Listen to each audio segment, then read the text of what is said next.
If it is safe and appropriate, just taking a minute to notice the breath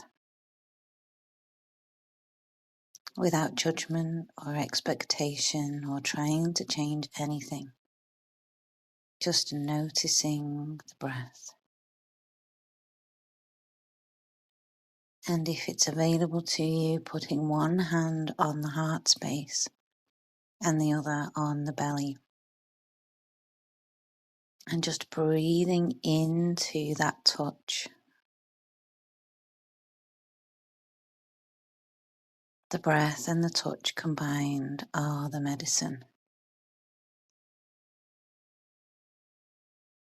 Just taking a moment to be present in your body, in your cauldrons, in your system, in the here and now, open and protected, ready to receive this transmission.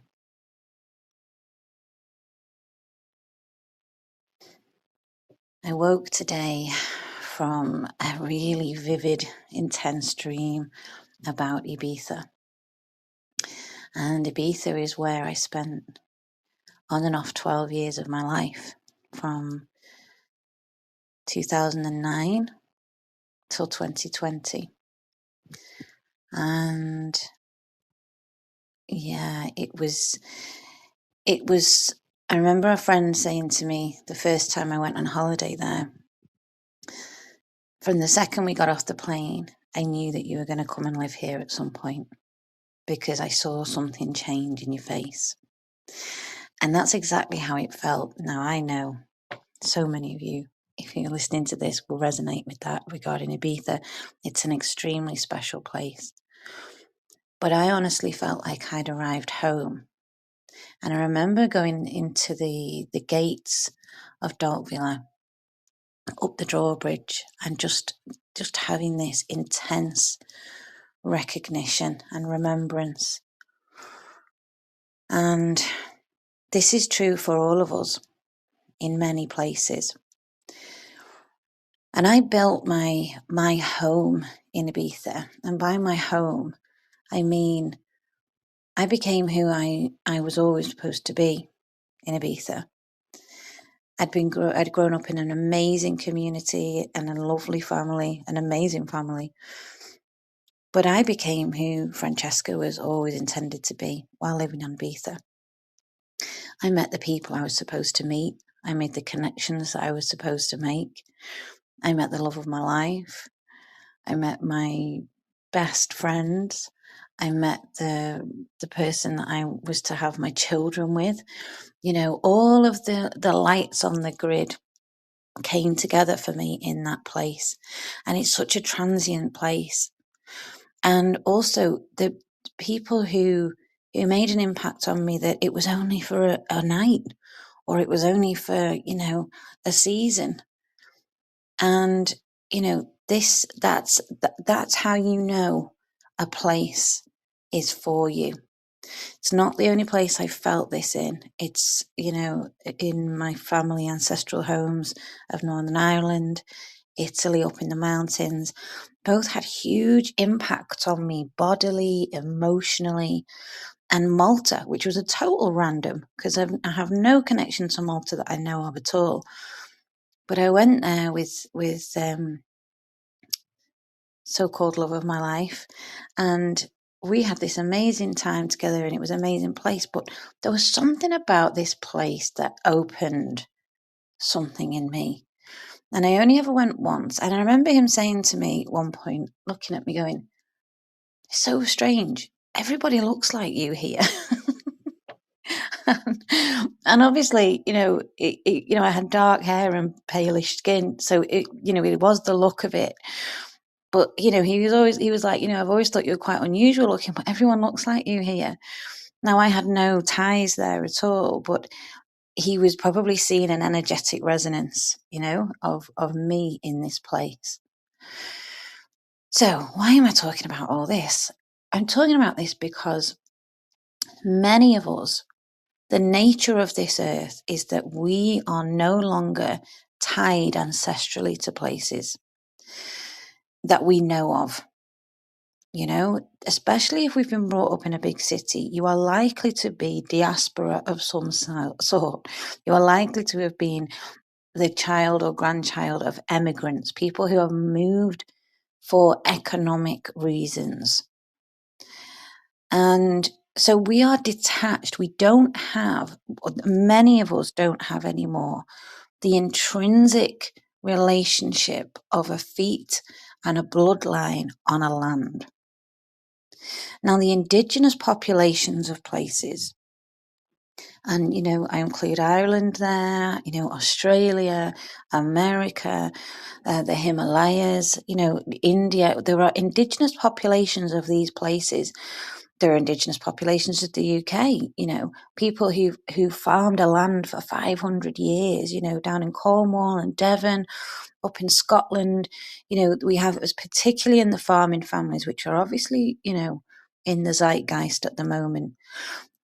But these people who have an indigenous connection with a land, there is something very connected and special about them. And we all know that.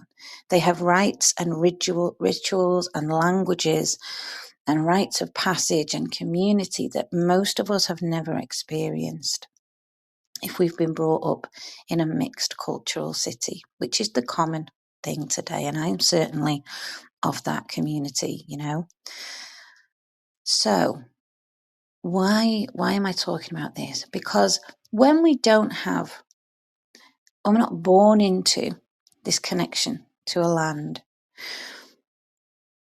we need to foster it because it's essential for things like creativity, belonging, bodily safety, all of these things that, think of indigenous peoples, think of specific tribes or races of indigenous peoples, and think about how we see their creativity, their ability to dance, their ability to sing, their freedom of expression.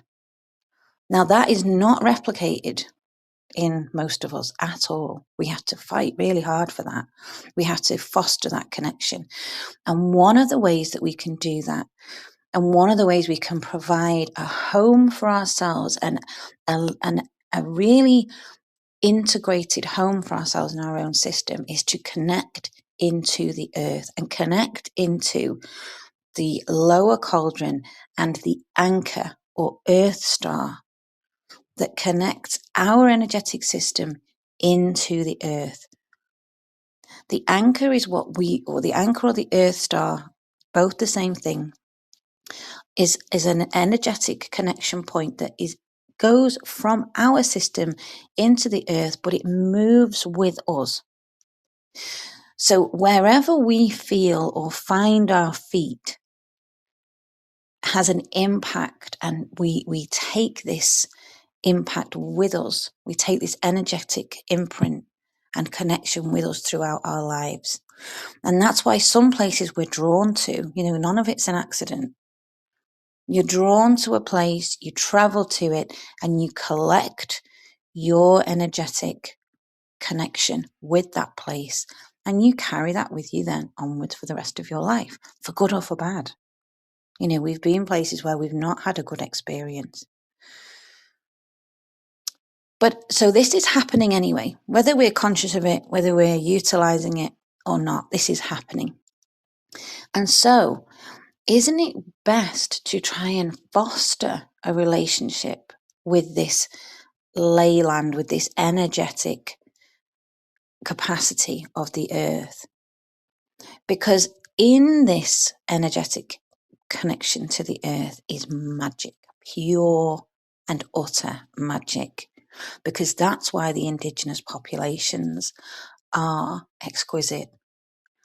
That's why we're fascinated by them. We're drawn to them. We can feel a little uncomfortable around them because we don't have that. We can feel uncomfortable around their, for example, comfort in their body.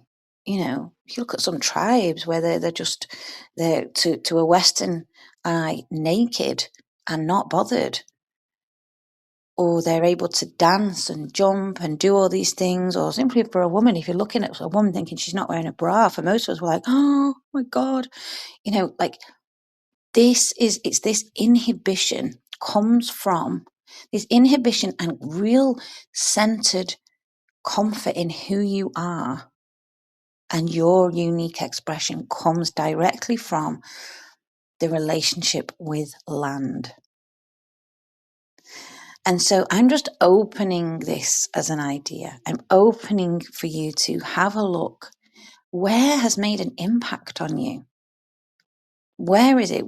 There's a thing called astrocartography. It could be that you have been called there by your cosmic self.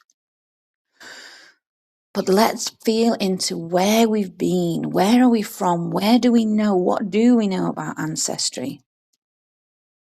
And I'm just inviting you to consider these things and these places and these ideas, and holding the cauldron of warming, holding the belly, just with the touch and the breath, maybe breathing into that connection to a time and a place and a land that may be a mystery to you, but that you're still carrying in your blood and your bones.